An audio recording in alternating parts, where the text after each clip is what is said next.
셀코TV 시청자 여러분 안녕하세요. 오늘은 유익한 생활 정보를 알려드릴 상식백화 시간입니다. 여러분, 이 6가지 중에 일반 쓰레기로 배출해야 하는 쓰레기가 딱 한 가지 있는데 한번 맞춰보시겠어요? 1번 커피 믹스, 2번 수박 껍질, 3번 된장 고추장, 4번 밀가루, 5번 에어캡, 뽁뽁이, 6번 비닐 장갑.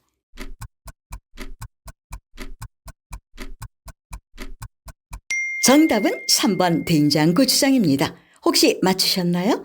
소금기가 많은 음식은 음식물 쓰레기로 배출이 불가능한데요. 이처럼 쓰레기를 버릴 때 어떻게 분리배출해야 하는지 혼동이 오는 경우가 많죠. 더군다나 올해 하반기부터는 분리배출 기준이 바뀌어서 잘 모르고 평소대로 버렸다가 과태료를 면하지 못하는 경우도 있습니다.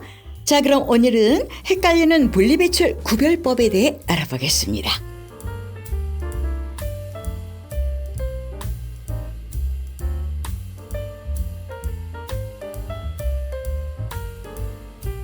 올 7월부터 바뀌는 분리배출 품목은 비닐유입니다. 일반 쓰레기로 종량제 봉투에 버려야 하는 비닐과 비닐유로 분리배출해야 하는 비닐이 따로 있어서 헷갈리는 경우가 많으셨을 건데요. 하지만 7월부터 폐비닐 분리배출 기준이 대폭 완화됐습니다. 지금부터 비닐 쓰레기 배출 기준을 알려드릴게요. 기존에는 종량제 봉투에 담아서 버려야 했던 본팩, 본행팩, 그리고 특수마대에 배출해야 했던 노끈도 이제는 폐비닐로 분류됩니다. 또한 기름이나 액체, 양념 등의 이물질이 묻은 비닐은 일반 쓰레기로 분류하시는 분들 많으시죠? 이제는 이물질이 묻은 비닐류도 물로 헹궈서 폐비닐로 분리 배출하면 재활용이 가능합니다. 그럼 일반 쓰레기인지 비닐류인지 가장 많이 헷갈리는 품목들도 정리 좀 해볼까요?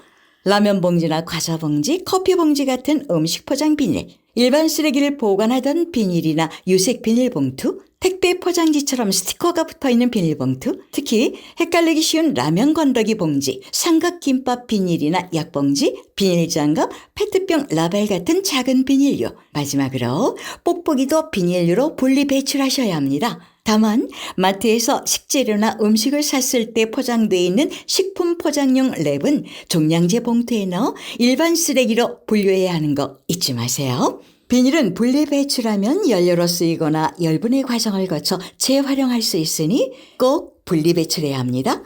서울시에서는 매월 정기적으로 현장 점검을 통해 폐비닐 분리 배출을 강화할 예정이니까 꼭 분리 배출 잘 하셔서 적발되지 않도록 주의하세요.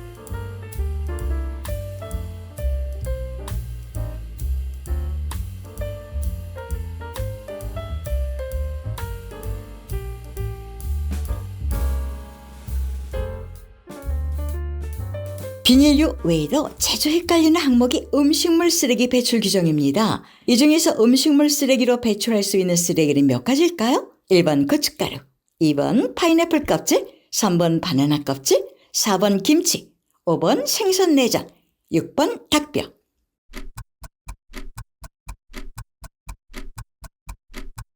정답은 바나나 껍질 하나입니다. 음식물 쓰레기는 동물의 사료로 활용되기 때문에 내가 버리는 음식물이 사료가 될 수 있을지를 생각해 보면 분류하기가 쉬운데요. 음식물 쓰레기로 분류하는 첫 번째 조건은 딱딱하지 않아서 분쇄가 가능해야 한다는 것이죠.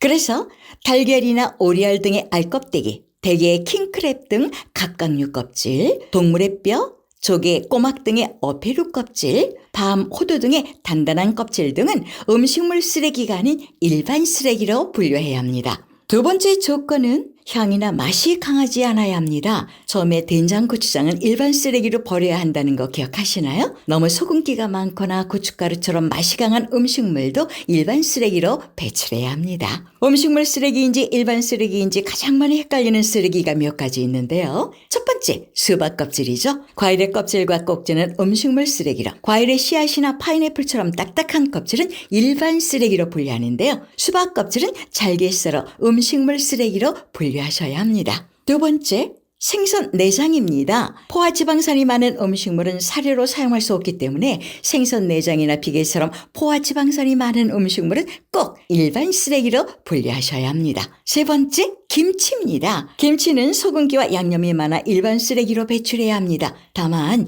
물로 깨끗이 헹구면 음식물 쓰레기로 배출이 가능하죠. 그 외에도 영양가가 거의 없는 옥수수대, 쪽파, 대파의 뿌리, 양파와 마늘 껍질 같은 음식물, 그리고 커피나 한약재 찌꺼기, 일회용 티백도 모두 일반 쓰레기입니다.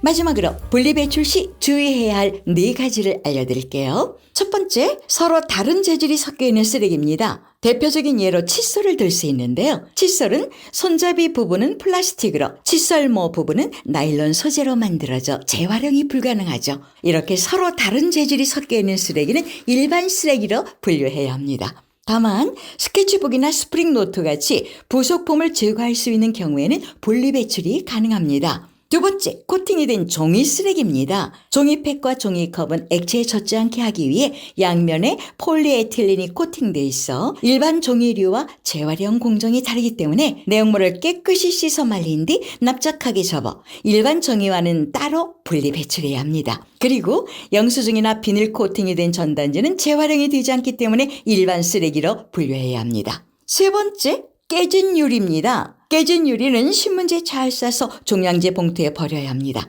그리고 거울, 전구 등 색이 있는 유리 제품, 도자기류, 유리 뚜껑, 유독물 병 등도 특수 규격 마대나 대형 폐기물 처리 등 지자체 방침에 따라 버려야 합니다. 마지막은 의약품입니다. 먹다가 유통기한이 지난 약이나 여러 이유로 투약을 중단한 의약품을 일반 쓰레기로 버리는 경우가 많은데요. 폐의약품이 매립되거나 도시하수로 배출되면 약물의 화학성분 등으로 토양과 수질 오염을 일으킵니다.